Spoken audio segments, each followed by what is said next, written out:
بسم اللہ الرحمن الرحیم۔ السلام علیکم ورحمۃ اللہ وبرکاتہ۔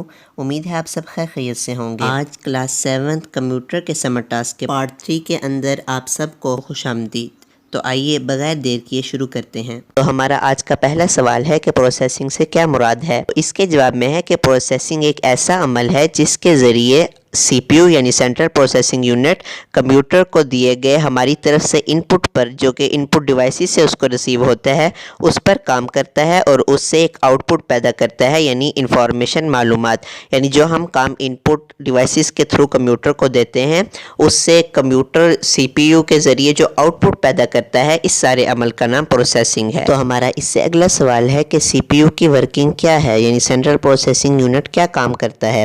تو اس کے جواب میں ہے کہ پروسیسر، جس کو سینٹرل پروسیسنگ یونٹ بھی کہا جاتا ہے، یعنی سی پی یو، یہ کمپیوٹر کا دماغ ہوتا ہے۔ اس کا بنیادی کام، یعنی اس کا پرائمری کام یہ ہے کہ یہ کمپیوٹر سے وہ انسٹرکشنز جو ہے ریسیو کرتا ہے، جو ہم نے اس کو دی ہوتی ہیں، اور ان کو ٹھیک بغیر کسی غلطی کے پروسیس کرتا ہے اور پھر اس ڈیٹا کو انفارمیشن میں کنورٹ کر دیتا ہے۔ یعنی جو ہم نے اس کو ڈیٹا دیا گیا ہوتا ہے یا اس کو اس پروسیسنگ سے جو ہے ملا ہوتا ہے، اس کو یہ معلومات میں کنورٹ کر دیتا ہے، تبدیل کر دیتا ہے۔ اس کو سی پی یو یعنی سینٹرل پروسیسنگ یونٹ بھی کہا جاتا ہے۔ اس سے اگلا سوال ہے ہمارا بہت ہی آسان سوال کہ آؤٹ پٹ ڈیوائسز کی کچھ عام مثالیں تحریر کریں۔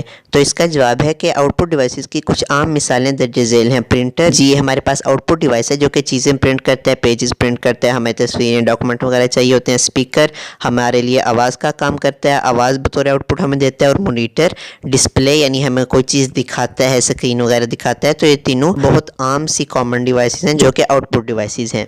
اس سے اگلا سوال بھی ہمارا بہت آسان ہے کہ ہوم کی کا فنکشن تحریر کریں۔ ہوم کی کیا کام کرتی ہے یہ بتائیں۔ تو اس کا جواب ہے کہ ہوم کی کرسر کو، یعنی ماؤس کے کرسر کو ہمیشہ سب سے پہلی والی جگہ پہ لے جاتی ہے، اور وہ جگہ لائن کی جگہ ہو یا سکرین کی پہلی جگہ ہو۔ جب ہم ہوم کی کا بٹن دباتے ہیں، کرسر یا تو لائن کے شروع میں پہنچ جاتا ہے یا پورے پیج کے شروع میں پہنچ جاتا ہے۔ تو ہوم کی کا کام کرسر کو کسی بھی چیز کے شروع میں پہنچانا ہوتا ہے۔ تو ہمارا اس سے اگلا سوال ہے کہ ریم یعنی رینڈم ایکسیس میموری کو وولٹائل میموری کیوں کہا جاتا ہے؟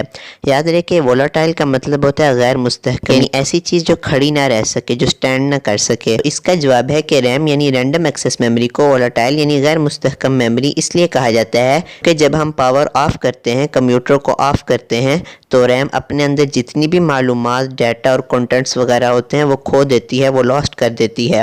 وہ ڈیٹا اسی وقت تک صرف ریم کے اندر مستحکم رہ سکتا ہے، موجود رہ سکتا ہے، جب تک کہ پاور آن ہوتی ہے۔ جیسے ہی پاور آف ہوتی ہے تو اس کا وہ سارا ڈیٹا لاسٹ ہو جاتا ہے۔ تو اس لیے ہم ریم یعنی رینڈم ایکسیس میموری کو غیر مستحکم وولٹائل میموری کہتے ہیں۔ تو ہمارا اس سے اگلا سوال ہے کہ اسٹوریج ڈیوائسز یعنی وہ ڈیوائسز جو کہ معلومات کو اپنے اندر رکھتی ہیں، اسٹور کرتی ہیں، ان کی کچھ عام مثالیں تحریر کریں۔ تو اس کے جواب میں ہے کہ اسٹوریج ڈیوائسز کی عام مثالیں درج ذیل ہیں، جس طرح کہ floppy disk, hard disk, C D, D V D, flash memory. یہ ساری وہ ڈیوائسز ہیں، ان میں وہ ڈرائیوز ہیں جو کہ معلومات کو اپنے اندر اسٹور کرتی ہیں، اور یہ کمپیوٹر کے اندر موجود ہوتی ہیں تاکہ یہ معلومات کو اپنے اندر اسٹور کر سکیں۔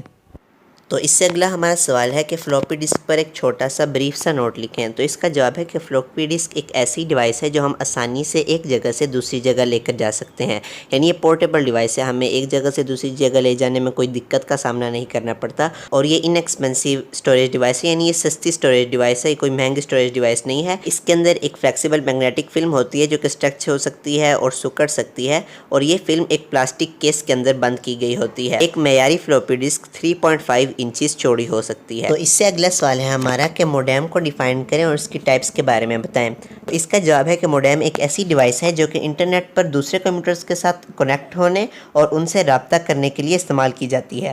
موڈیم کی دو ٹائپس ہیں، ایک انٹرنل موڈیم اور ایک ایکسٹرنل موڈیم۔ انٹرنل موڈیم وہ موڈیم ہوتی ہے جو کہ سسٹم یونٹ یعنی کمپیوٹر کے سی پی یو کے اندر ہی ہوتی ہے، اندر ہی پلیس کی گئی ہوتی ہے اور سسٹم کا ایک حصہ ہوتی ہے، جبکہ ایکسٹرنل موڈیم ایسی موڈیم ہوتی ہے جو کہ اس سسٹم سے باہر ہوتی ہے، ہم خود اس کو لگا سکتے ہیں اور اس کو ایڈ کر سکتے ہیں۔ تو یہ موڈیم کی 2 ٹائپس ہیں، اور موڈیم انٹرنیٹ پر دوسرے کمپیوٹرز کے ساتھ کنیکٹ ہونے اور ان سے رابطہ کرنے کے لیے استعمال ہونے والی ایک کمیونیکیشن ڈیوائس ہے۔ تو اس سے اگلا ہمارا سوال ہے کہ مانیٹر کیا ہوتا ہے اور اس کی ٹائپس کے نام تحریر کریں۔ تو اس کا جواب ہے کہ مانیٹر ایک آؤٹ پٹ ڈیوائس ہے جو کہ ہمیں اپنی سکرین کے اوپر انفارمیشن کو ڈسپلے کرتا ہے، دکھاتا ہے۔ یہ ریزلٹس کو دکھانے کے لیے مین ڈیوائس ہے جو کمپیوٹر سسٹم کے اندر، کمپیوٹر کمپوننٹس کے اندر ریزلٹس کو شو کرنے کے لیے، دکھانے کے لیے جو مین ڈیوائس ہے وہ یہی مانیٹر ہے. اور جو آؤٹ پٹ مانیٹر ہمیں ڈسپلے کر رہا ہوتا ہے اس کو ہم سافٹ کاپی کہتے ہیں. اور جو 2 ٹائپس آف مانیٹرز ہیں ان کے نام یہ ہیں، ایک LCD مانیٹر اور ایک CRT مانیٹرز. اور بھی مانیٹرز کی ٹائپس ہیں لیکن جو یہ 2 مشہور ٹائپس ہیں ان میں ہیں LCD مانیٹرز اور CRT مانیٹرز. آج کے اس لیکچر کا ہمارا آخری سوال ہے کہ پرنٹر کی سب سے جو عام ٹائپس ہیں، جو کامن ٹائپس ہیں وہ کون سی ہیں اور ان کے صرف نام لکھیں. تو اس کا جواب یہ ہے کہ پرنٹر ایک آؤٹ پٹ ڈیوائس ہے. یہ ہمیں ایک پیپر کے اوپر آؤٹ پٹ دینے کے لیے کام آتا ہے، یعنی ہم اس کے ذریعے پیپر پر کوئی چیز پرنٹ کرتے ہیں. اور جو پرنٹڈ آؤٹ پٹ ہوتی ہے، یعنی پیپر کے اوپر جو ہمیں آؤٹ پٹ ملتی ہے، ہم اس کو ہارڈ کاپی کہتے ہیں. اور اس کے بعد ہے کہ جو پرنٹر کی سب سے جو عام ٹائپس ہیں جو استعمال ہوتی ہیں ان میں سے 3 ٹائپس ہیں، لیزر پرنٹر، انک جیٹ پرنٹر اور ڈاٹ میٹرکس پرنٹرز. تو اس کے ساتھ ہی ہمارا آج کا جو لیکچر ہے وہ ختم ہوا. امید ہے آپ کو یہ پسند آیا ہوگا. اگر آپ کو پسند آیا تو اس کو لائک کرنا نہ بھولیں اور اس کو شیئر کیجیے، اپنے دوستوں تک پہنچائیے اور اپنی آراء کا اظہار نیچے کامنٹ سیکشن میں ضرور کیجیے. اور اگر آپ نے ابھی تک چینل کو سبسکرائب نہیں کیا تو ضرور سبسکرائب کریں. اور اس پلے لسٹ کے باقی لیکچرز دیکھنے کے لیے جلد سے جلد ہمارے مین پیج پر جا کر اس پلے لسٹ کو پورا دیکھیں تاکہ آپ جلد سے جلد اپنا کام مکمل کر سکیں. اگلے لیکچر میں ملتے ہیں. اپنا بہت سارا خیال رکھیے گا. فی امان اللہ.